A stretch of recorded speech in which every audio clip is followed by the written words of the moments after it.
This is Outnumbered. I'm Harris Faulkner. My co-host is here, Emily Campagno. Also with us, Jerry Willis, Leslie Marshall, and Bill Hemmer. Who? And Brett Baer? Yeah, it's going to be good. Okay, the big news today. White House counsel saying the second batch of classified materials were found in the garage storage space of the president's home in Wilmington, Delaware. Actually, one document was in a room adjacent to the garage. Just to keep up, the president says they were locked up next to his Corvette.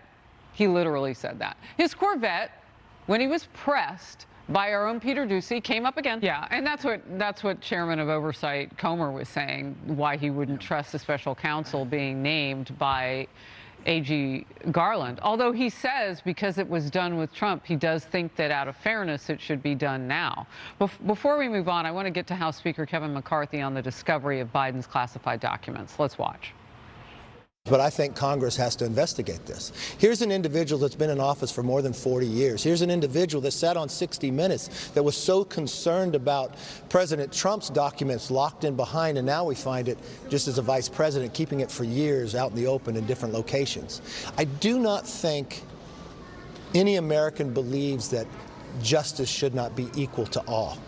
You don't represent every Democrat in the world, but I am curious to know what you, as someone on the left, thinks in this particular moment. I don't? I thought I did. No. First of all, I believe in fairness, and I do believe a special counsel should be appointed. And as we know, special counsel wasn't appointed the minute that documents at Mar-a-Lago were found, which Jonathan Turley needs to include because Corvettes and Mar-a-Lago aren't in there. I think a bigger problem here is the system when a president leaves office or a vice president leaves office to have documents, especially top secret documents, not leaving anywhere, ending up, whether it's Mar-a-Lago or a garage, first, in the best interest of the law, security of the American people.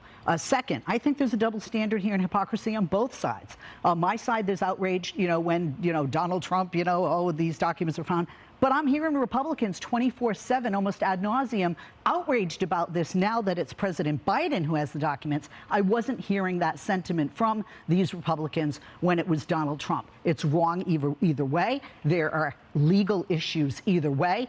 And Comer, a Kentucky Republican, Congressman Comer's on your show earlier, he also said he doesn't think that Joe Biden did anything wrong. He's in print saying that just 2 days ago. So I think everyone knows that this was not malicious by former President Trump or current President Biden. The American people want to know, but the American people didn't elect these officials to go on and on and on. They have a divided government because they want the government to work together to get things done. And this is not number one on their hit parade. So you and I know, because we've done this a really long time, sometimes you let things out while you can still control them.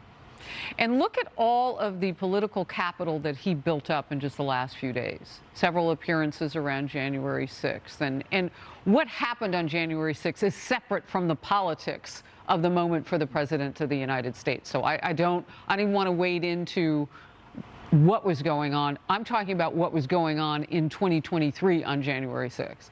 And the politics of the moment, and him being presidential in those moments, going to the U.S. border with Mexico, and picking up those political chits along the way.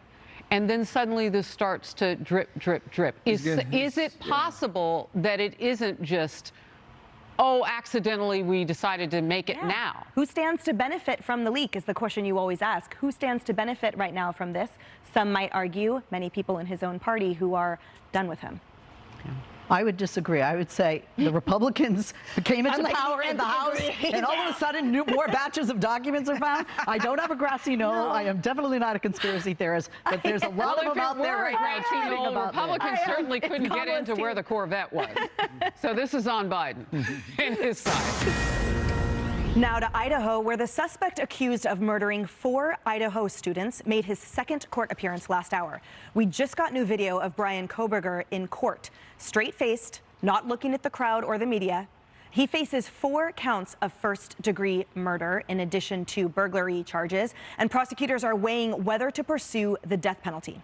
During the hearing, Kohberger waived his right to a speedy preliminary hearing. Well, the threshold for arrest is lower than the threshold for conviction. That's number one. Number two, I feel like this is begging that existential question, Leslie, which is if a community which is absolutely horrified and rocked to its core by the brutal murder of 4 students who hadn't seen a murder, they haven't seen an execution, they also haven't seen a murder there in that particular town for over 10 years. Is the arrest and custody, the custodial nature, is that enough for the moment? Would the community say, you know what, as long as he's in jail right now, we will wait for a successful trial, a successful conviction, if it means a few months longer? Right? The arrest is more important than the speedy trial right now with the potential for it to not go through. And remember, again, the protection is on the defendant in our criminal justice system. So that defendant has the right to waive that speedy trial, and no matter how much we want to see a conviction, that trumps the pace of it. Oh, absolutely. I mean, yes, this is, horrific for these families. This is horrific for this community, friends and neighbors, and even people who just saw it, on television as well. But I do think, to your point, I do think that some people might say it's a Band-Aid, but it is right now enough to stop temporarily the bleeding in this community from the wounds of these murders, because he is behind bars. Remember, I mean, you had a time where they didn't know who did it, and he was, still on the large, and people were concerned. What about my child? What about my home? Not being able to sleep at night. So it gives them some sense of security. And, look, I think speedy trial went out the window, sadly, a long time ago, but it can benefit the prosecution, and what they want is the right person to be behind bars forever or put to death.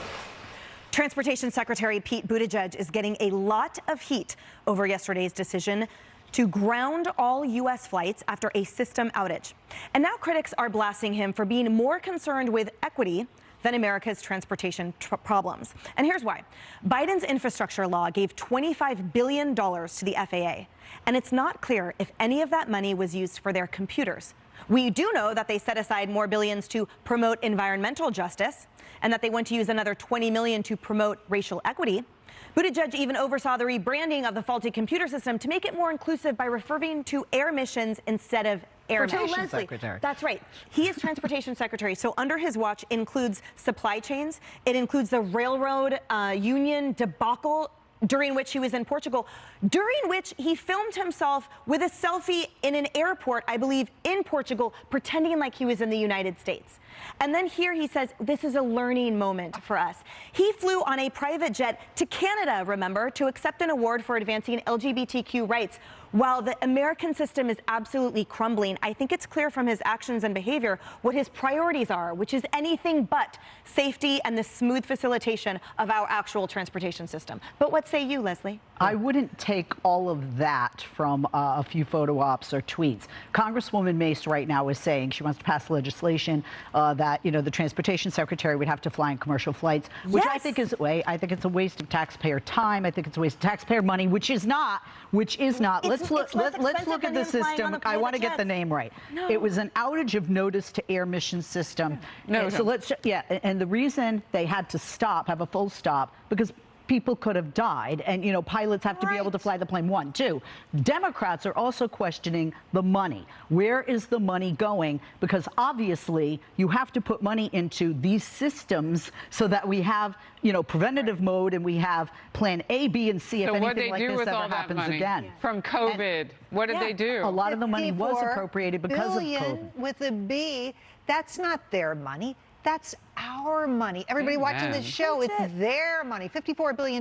What are they doing with it? They're supposed to be fixing infrastructure, not worrying about, what kind of words are we using this? I'm concerned about that. Are we politically correct? I don't know. This is disturbing to me because it does get down to the dollars and the cents. Right. But it's also disturbing to make them fly commercial. That's petty. It's juvenile. That doesn't help the Americans. Actually, Jerry has a good idea about that. I want to hear it. Go ahead. Why is that a good idea, Jerry? I don't have a problem with that. Because it doesn't fix the problem. Putting him on a commercial flight doesn't fix the glitch in the system. One way it might help is that it seems like our transportation sector secretary is far removed from the American people and does not understand firsthand the problems they face. This would fix that. He would get to find out what it's like to sit on your keister in an airport for hours waiting to board, or sitting on the tarmac while you're waiting for your jet to take off, or losing your luggage. He would find that out firsthand. Sure he did before he was transported. Well, he's clearly forgotten all about it. I don't know about that, Leslie, because instead he was too busy bicycling and having some, did you get that shot? Did you guys get that shot of me on my bicycle? This guy has been a sort of, social media prop. You have to explain that. Because he was going to the White House and he drove in between the old executive office building and the White House. Which is from one end of our studio to the other, by the way. That's how short the distance was. Got out of the SUV, and then what happened?